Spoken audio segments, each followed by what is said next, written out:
Welcome my dear friends. ప్రియమైన నీకు అనే లవ్ సిరీస్లో తర్వాత ఎపిసోడ్లోకి వెళ్ళిపోదామా? కృష్ణమూర్తి నుంచి విడాకులు తీసుకున్న దేవి సిరిని తీసుకుని వేరే ఇంటికి షిఫ్ట్ అయింది. అయినా కూడా చాలా రకరకాల ఆలోచనలతో ఆమె ఆరోగ్యం పాడైంది. సిరికి ఇప్పుడు ఆస్తి లేదు అన్న విషయం తెలుసుకున్న సాకేత్ సిరికి దూరంగా ఉంటున్నాడు. కానీ సిరి అందం అతనికి గుర్తు వస్తూనే ఉంటుంది. స్వాతి సాకేత్ చుట్టూ తిరుగుతోంది. ఆమె కూడా చాలా అందంగానే ఉంటుంది. కానీ సిరి అంత అందం కాదు ఆమెది. చిన్నప్పటి నుంచి సిరి వెనకాల సాకేత్ తిరగడం స్వాతి అస్సలు తట్టుకోలేకపోయేది. అంత అందగాడు, డబ్బున్నవాడు తన అక్కని ప్రేమించడం స్వాతికి అస్సలు నచ్చలేదు. అందుకే ఎప్పుడూ సిరిని సాకేత్ని ఫాలో అవుతూ ఉండేది.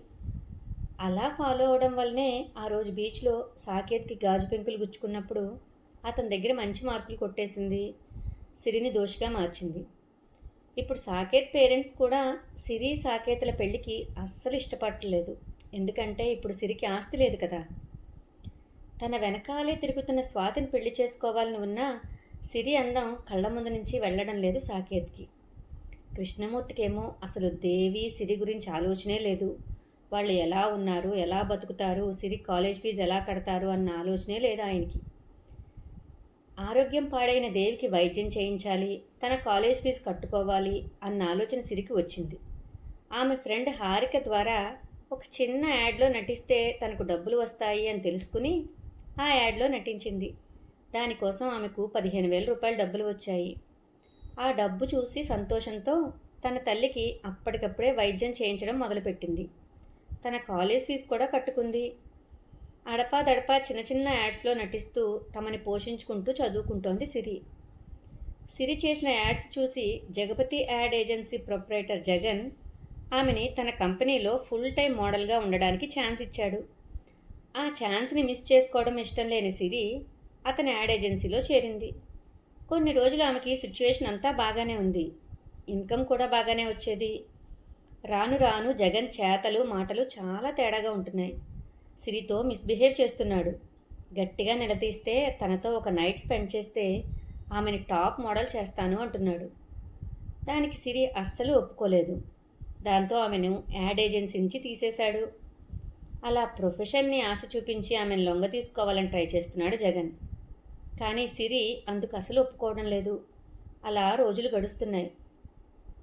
దేవి ఆరోగ్యం చాలా క్షీణించడంతో ఆమె రన్ చేస్తున్న డ్యాన్స్ స్కూల్ కూడా క్లోజ్ చేశారు. ఒక యాడ్లో నటించినందువల్ల 15 రూపాయలు డబ్బు రావడంతో ఇప్పుడు తల్లికి ఆరోగ్యం బాగు చేయించాలి అంటే డబ్బు త్వరగా సంపాదించడానికి మోడలింగ్ మాత్రమే మంచి ప్రొఫెషన్ అనుకుంది సిరి. అందుకే తల్లిని హాస్పిటల్లో జాయిన్ చేసి తాను హాస్టల్కి షిఫ్ట్ అయ్యి తల్లికి వైద్యం చేస్తూ తన స్టడీస్ మీద కాన్సన్ట్రేషన్ చేస్తోంది. అలా అని మోడలింగ్ని కూడా నిర్లక్ష్యం చేయట్లేదు. తనకి వచ్చిన అవకాశాలు వదలడం లేదు. ఇటు జగన్కి అటు సాకేత్కి సిరి మీద వ్యామోహం ఇంకా ఇంకా పెరిగిపోతుంది. ఏదో ఒక రకంగా ఆమెను దక్కించుకోవాలని ఇద్దరూ ట్రై చేస్తున్నారు. కానీ సిరి మాత్రం అందుకు అస్సలు ఆస్కారం ఇవ్వట్లేదు. అలా రోజులు గడుస్తున్నాయి. సిరి ఫ్రెండ్ హారిక ఆమెకు సిరికి సంబంధించిన మొత్తం అన్ని విషయాలు తెలుసు. ఆ అమ్మాయి సిరికి చాలా సపోర్ట్గా ఉంటుంది.